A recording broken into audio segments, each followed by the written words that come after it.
Hello दोस्तों, आप सभी को जय मसीह की। आज की वीडियो में आप सभी का स्वागत है। आज की ये वीडियो सिर्फ एक भाई के सवाल को एड्रेस करने के लिए बनाया जा रहा है।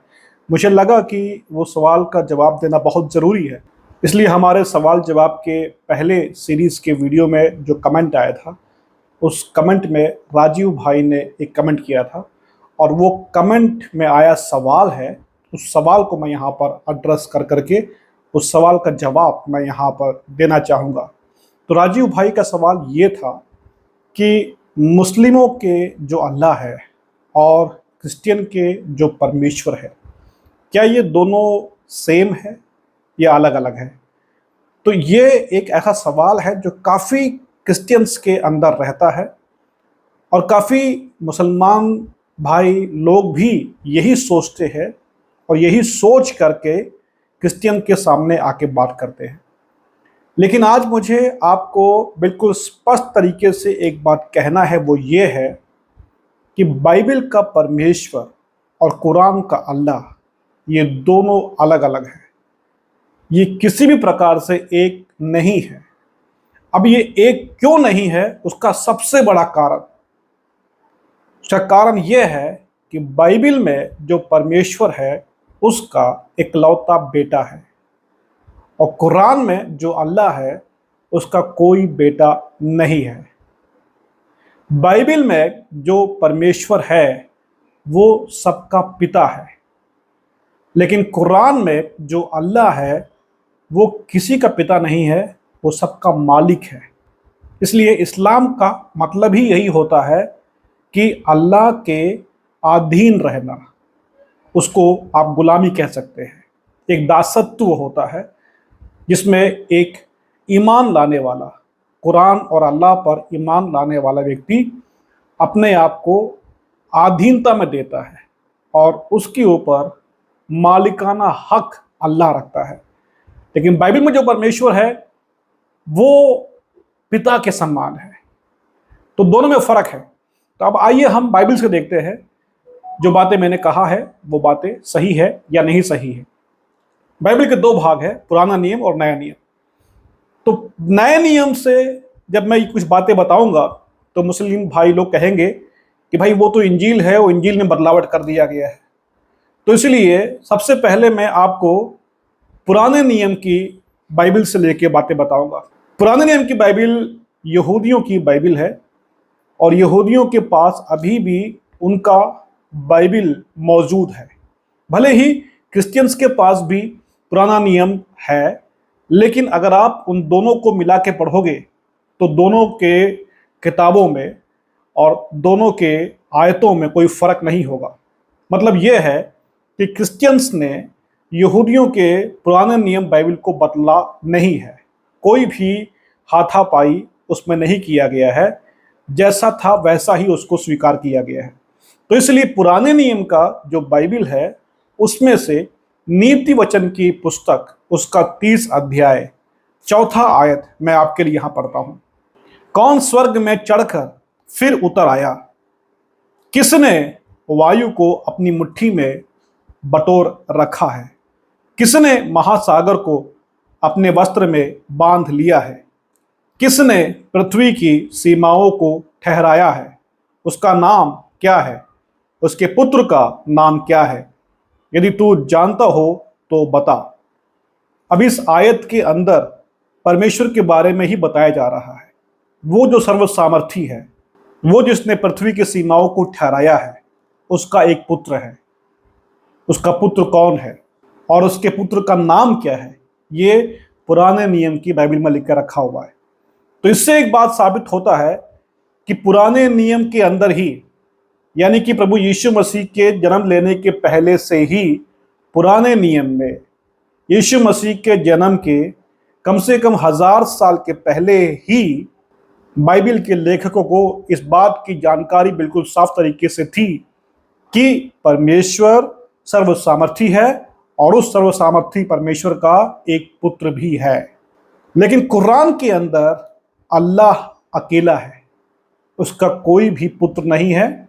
ये बात कुरान बिल्कुल साफ तरीके से कहता है और सारे मुसलमान भाई लोग भी इसी बात को यकीन करते हैं।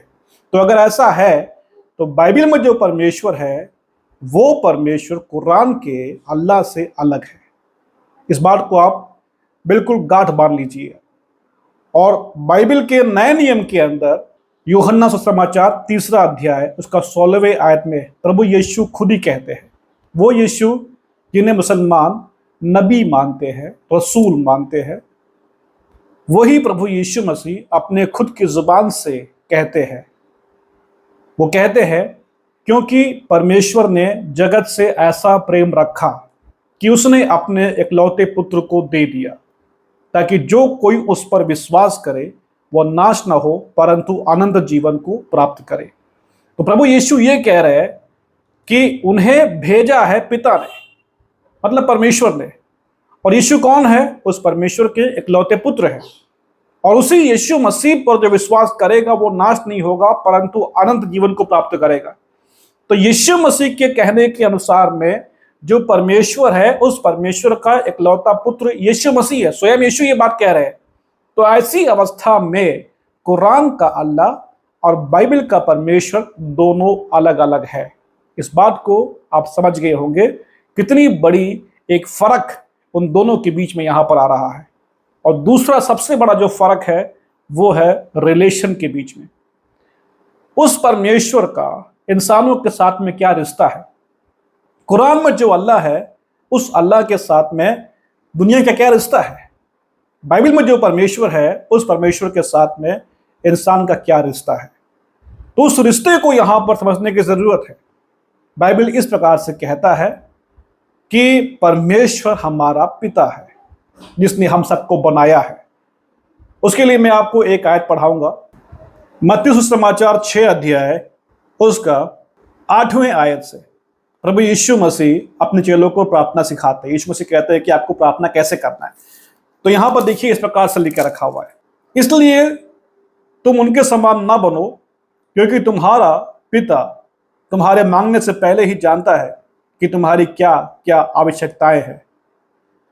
अतः तुम इस रीति से प्रार्थना किया करो, हे हमारे पिता तो जो स्वर्ग में है, तेरा नाम पवित्र माना जाए। तो प्रभु यीशु मसीह इंसानों को बताते हैं कि तुम परमेश्वर के बेटे हो, तुम परमेश्वर के बच्चे हो और परमेश्वर तुम्हारा पिता है। तो जब आपको प्रभु से बात करना है तो आप रिश्ते को फ्रेम में रखो और उस फ्रेम में आकर के आप बात करो, मतलब हे मेरे पिता। कुरान के अंदर ऐसा अलाउ नहीं किया गया है, इस प्रकार की आज़ादी नहीं है। तो बाइबल इंसान को परमेश्वर के करीब लेकर के आता है, लेकिन कुरान के अंदर एक डर मौजूद है। भले ही वहाँ पर जो भाई बहन ईमान रखते हैं वो बहुत ही विश्वास योग्य है, अपने जान तक देने को वो तैयार रहते हैं, उनको बहुत मोहब्बत है, बहुत भक्ति है और उन सब के प्रति मैं उनका आदर करता हूँ।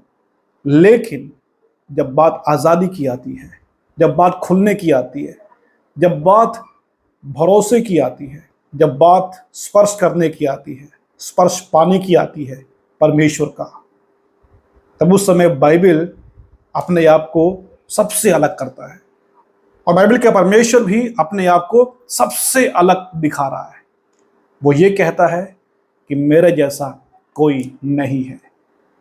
तो इसलिए मुझे फिर आपसे यहाँ पर इस प्रकार से कहना है कि बाइबल का परमेश्वर यानी कि क्रिश्चियंस का परमेश्वर और कुरान का अल्लाह, ये दोनों अलग अलग है, ये दोनों एक नहीं है। अगर भूल से भी किसी भी मसीही भाई बहनों ने अल्लाह को अपना परमेश्वर माना है तो मुझे आपसे कहना है कि आप उस चीज़ को आप तौबा करिए। अरबी भाषा में गॉड को इलाह बोलते हैं, इलाह। अब देखिएगा उनका जो एक स्लोगन है, जो उनका एक जो हमारे मुसलमान भाइयों का एक मेन जो सिद्धांत है, ला इलाहा इल अल्लाह। तो ला इलाहा मतलब देयर इज नो गॉड, तो इलाह गॉड, इल अल्लाह अल्लाह ही है। तो कोई गॉड नहीं है, अल्लाह ही है। तो अब गॉड को अगर आपको पुकारना है अरबी में तो वो अल्लाह नहीं है, इलाह है। इलाह, इलाह, अल्लाह एक नाम है। इलाह एक कॉमन फ्रेज है परमेश्वर के लिए, जैसे कि हिब्रू में एल बोलते हैं, एलोह, एलोहीम, उस प्रकार से अरबी में इलाह। तो अगर आपको गॉड बोलना है अरबी में तो आप इलाह बोलिए, हिब्रू में आप एलोह बोलिए या एलोहिम बोलिए या एल बोलिए आप, लेकिन अल्लाह नहीं है तो हम उसकी आराधना नहीं करते हैं, बल्कि हम उस परमेश्वर की आराधना करते हैं जो आकाश और पृथ्वी का सृष्टि करने वाला परमेश्वर है।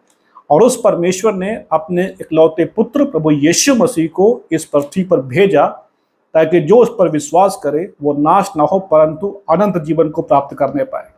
तो ये है क्रिश्चियनिटी का सिद्धांत, और जो कुरान कहता है वो अलग सिद्धांत है। दोनों में जमीन आसमान का फासला है। उम्मीद करता हूँ कि आपको ये वीडियो समझ में आया होगा। अगर आपको ये समझ में आया है तो आप इसे लाइक करिए, इसे शेयर करिए, और साथ में कोई भी सवाल अगर आपको हो तो आप जरूर कमेंट के द्वारा पूछिएगा। और राजीव भाई, उम्मीद करता हूँ कि आपको आपके सवालों का जवाब मिल गया होगा। कहीं भी कुछ भी अगर अभी भी आपको सवाल बाकी है तो बेहिचक आप पूछिएगा, प्रभु आपके साथ है। और मिलते हैं अगले वीडियो में, तब तक के लिए शालोम, जय मसीह की।